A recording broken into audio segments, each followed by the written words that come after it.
I, 27, met my now wife, 35, who was a single parent with 3 kids. She was 8 years older than me and we met when I came home. We started dating. I met her kids, and they seemed so sweet and we got along pretty well, and I felt relieved because I was worrying too much my stepkids wouldn't like me, but I'm grateful to have met them and their mother.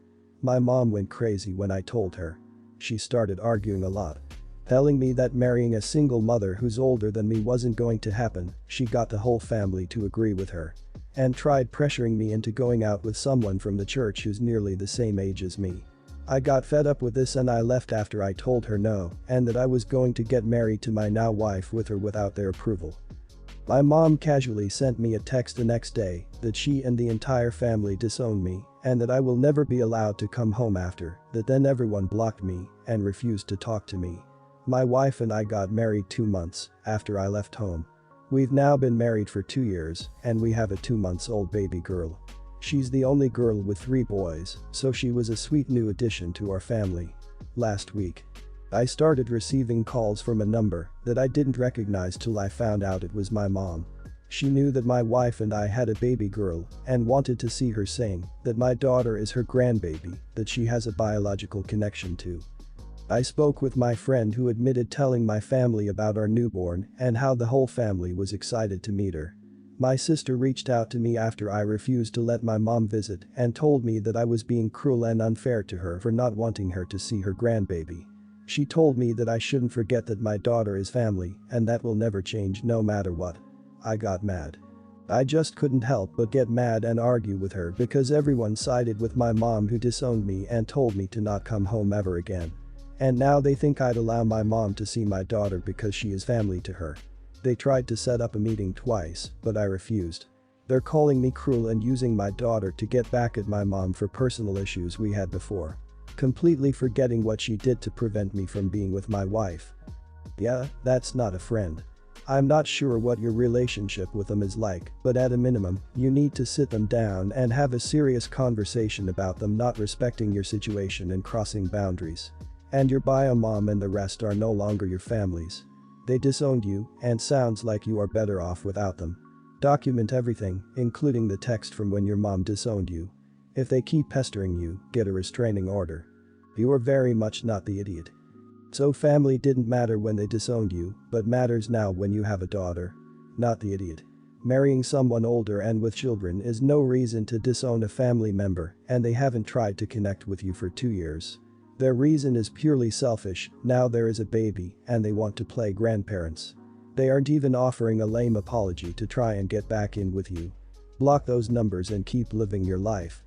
Not the idiot. People sometimes think that just because they're family they can get away with everything. I do, however, believe that people can change, so maybe you could meet with her without your daughter and hear her out. If she still treats you the same and is just using this to see your daughter, you can always walk out on her. Small question though, was there any particular reason aside from your wife being older and a single mother? I feel like these things are so small I can't imagine your entire family abandoning you over this. Mom and pops were married for 30-ish years. I'm 26. Always thought they were a dream couple until 5 years ago when I found out that my dad had fathered a child from an affair that he had in 2006. My mom went crap crazy when she found out. I honestly believe her mental health cracked and deteriorated from then, and she divorced my dad and moved to the other side of the United States. Essentially, I lost my mom to my dad's idiocy. She is not the same woman as she used to be. My dad had always been in this girl's life, but over the past 5 years, I guess because he had no one to keep it a secret from, he's more or less a full-time dad to her. Since the divorce, I've kept my distance from him. I'm just trying to secure my bag, live quietly, and stay away from drama. He has lately started up this crusade of me meeting this girl and developing a brotherly bond with her. I told him it's just not on the cards. I have no interest in picking up a relationship with anybody, and I have my own hatred for my father's new family, and I don't care what anyone says. Therapy ain't fixing that. Believe me, I've tried. It's better for my mental health if I continue to do my thing and not involve myself.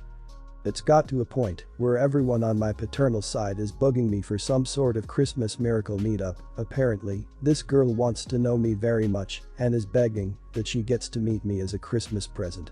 I've consistently told everybody no, and I'm also not celebrating Christmas with them in case they try force anything. The only person on my side in all this is my fiancé, who is the only one who gives a crap about what hurt this might cause me instead of anything else. Just wondering if am I the idiot for shutting everybody down over this. Not the idiot, you are a whole human with needs and desires they aren't respecting, and you don't owe your dad or his family anything but basic human dignity. If they're hounding you instead of respecting your boundaries, keep on enforcing your boundaries, you're not the idiot for that, they definitely are. Sure, it might be nice for them if you let them have their fantasy of a perfectly happy family, but you aren't an idiot for not wanting to sacrifice so much of your emotional well-being to facilitate that and sweep all the wrongs under the rug. Not the idiot. You need to do what's best for you.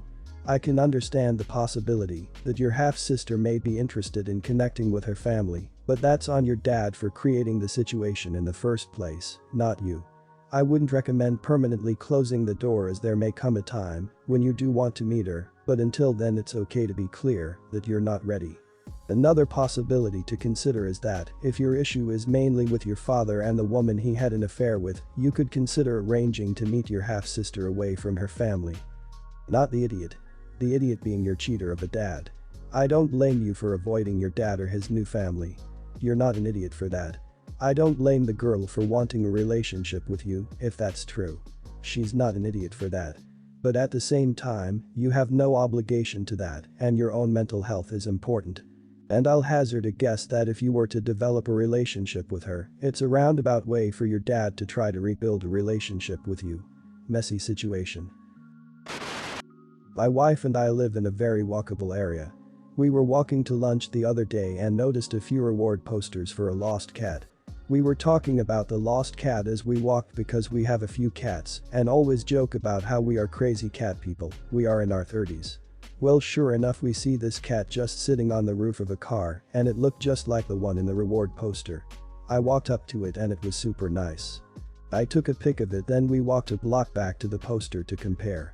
It was the same cat. We went back and got the cat. It was real nice and let me pick it up. It just cuddled up. I think it was pretty scared.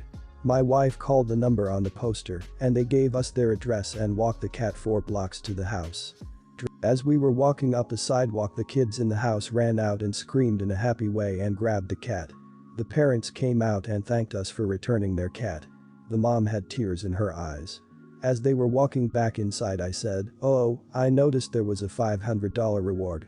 Would that apply in this situation? If not, I totally understand." The dad just looked at me with daggers and the wife looked real confused.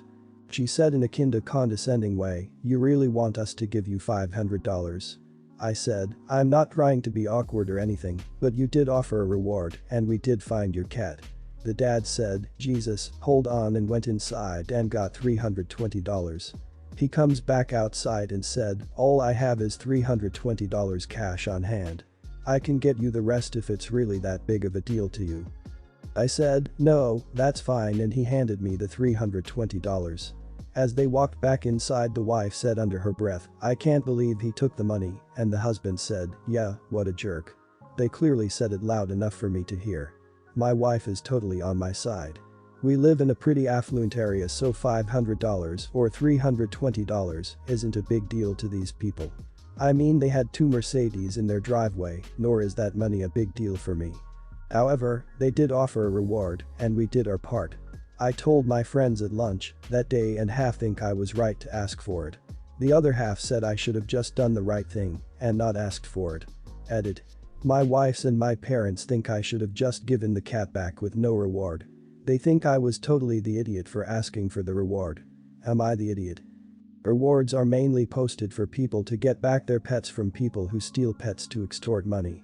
People who steal pets know how much money pet owners are willing to shell out to get their pet back. You post a reward sign, and suddenly your pet will show up the next day from some idiot demanding the money. If you just happen to find the pet, the kind thing to do would be to just give the pet to its owners. Especially since you paid nothing to feed, house, or care for the pet. This was a 5-minute deviation from your walk. This kind of makes you an idiot. You are the idiot. You're the idiot. This is a super selfish attitude. You can definitely tell the people who aren't kind for the sake of being kind by these responses.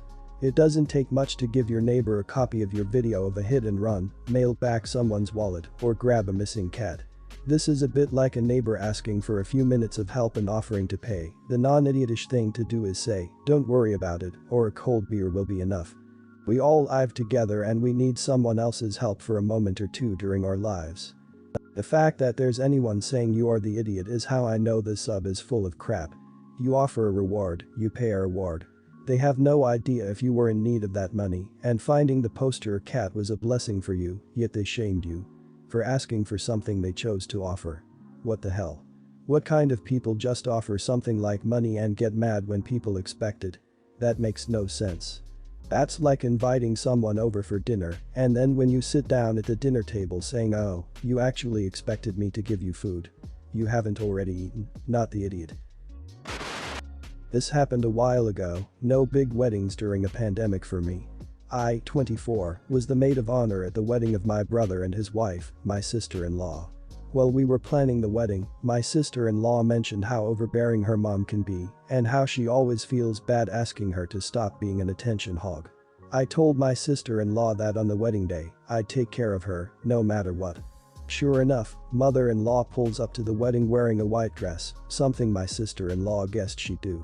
I saw her get out of her car and start walking towards the venue, so I pulled her aside before anyone could see her and brought her in through a side entrance. I told her that it was inappropriate to wear white at someone else's wedding and that if she wanted to attend, she'd have to change. I had my sister-in-law give me some of mother-in-law's nice dresses, so I had a few for her to choose from. Mother-in-law flipped out on me. She told me I had no right to ask her to change and that I was being a pain in the back on an emotional day. She started crying and went to look for her husband, so I updated sister-in-law and she told me if mother-in-law would rather miss her own daughter's wedding rather than just change her dress, she could miss it. Mother-in-law ended up changing, but made a huge deal out of it and went home early during the reception because she didn't feel welcome. She still maintains that I was out of line. I don't think I did anything wrong, but I do feel really crappy for potentially being the reason my sister-in-law wasn't able to enjoy her wedding fully with her mother, even though sister-in-law still had crazy amounts of fun. Am I the idiot? Not the idiot. I wish I would have had someone like you when my ex-mother-in-law showed up at the wedding in a white dress. My family ignored the crazy woman, and his family gave her odd looks and cracked jokes about her always being like that behind her back. I had been bullied by that woman for years and didn't want another conflict on my wedding day, so just ignored her too. I wish someone or I would have stood up to her crazy back. You're a champ.